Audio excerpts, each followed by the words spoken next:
In this video, I'm going to explain to you about how to make a triangle wall in SketchUp. First of all, we have to use a polygon, and then we can type the sides.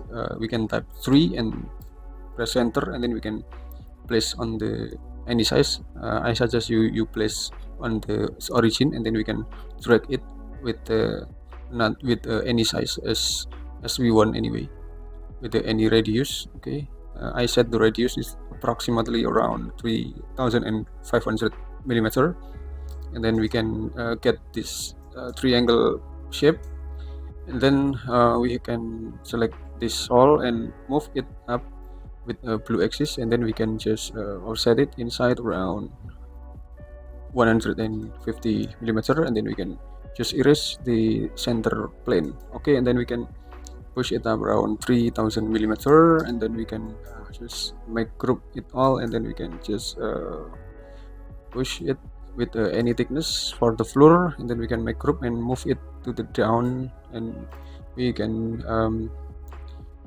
select with any material as we want, and we can select the floor as we want.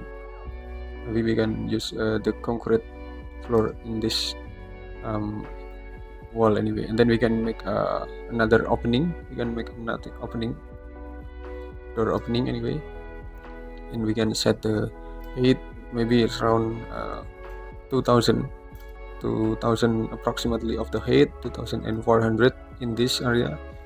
Then we can set the opening also in this area with a rectangle and just push it until the limit, and also this area we can do the same method and set the push to the limit. Okay, I think it is enough. I hope it will be a lot of benefit to all of you, and wait for my next video. Thank you.